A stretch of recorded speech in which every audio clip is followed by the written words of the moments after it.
People say it's a science.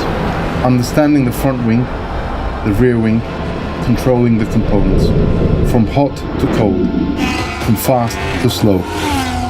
Long days, rainy days. In aerodynamics, every detail counts. You learn that the result is in your own hands. But the question is, can we really control air?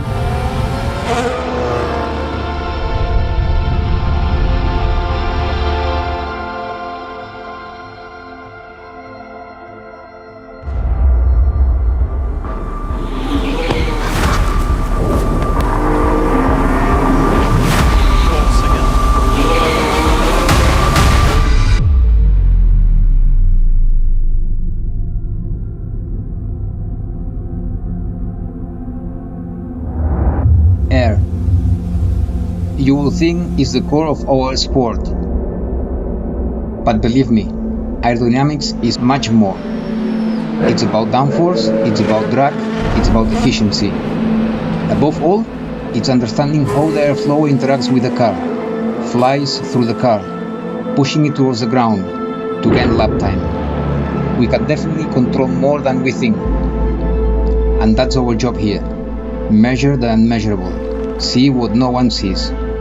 So it's all about getting the development as quickly as possible on track and climbing up the ladder and being faster than the opposition, because there's 9 other teams out there that are doing exactly the same thing.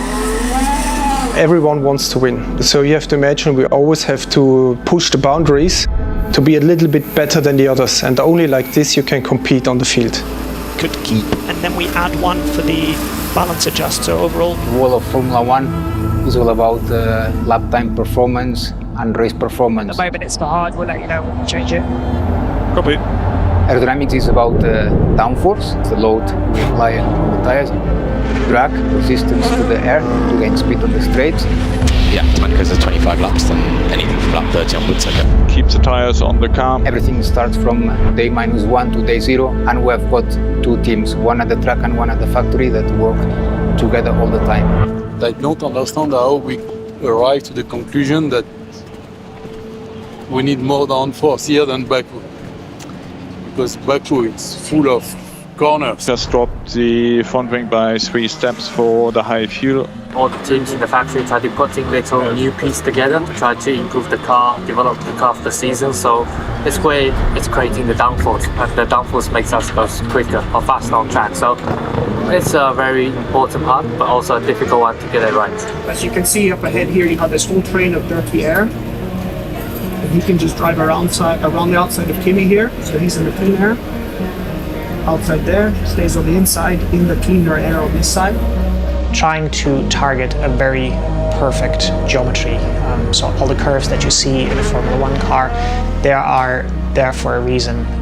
We wanted to start on the high end of the downforce because of the low grip, but I think the track looks in a very good condition, and this is definitely low downforce.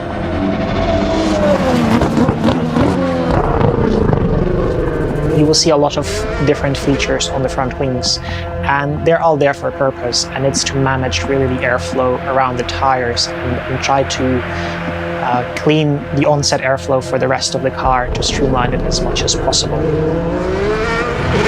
Generally, the rear wing defines your global downforce. You will see teams playing around with the rear wing level. Most important part in the car in terms of aerodynamics, it is the floor, the diffuser, because that gives the most of the downforce, so the suction that the car stays on the ground in the corners, and it gives you the grip and the high speed. The soft is looking quite good. Yeah, tires, I'm not worried. Front wing. Sometimes we don't need to speed. The eyes of Valtteri, I don't know if it's working or not. This season the car has been actually surprisingly less different in a way. Here you feel the car is a bit heavier, the tires are heavier, they limit your vision slightly in some corners, but racing is better. As a force of nature, temperature, wind speed, graining and other factors as track conditions are key on what components we choose on the car, including tires. Soft, medium, hard. The strategy can change in 1 second. The temperature is different in each country, the tarmac is different at each track. We don't have a standard. Everything is a team decision on the go. A bad tire decision can make us lose lap time and opportunities on track. So you always need to keep your eyes open.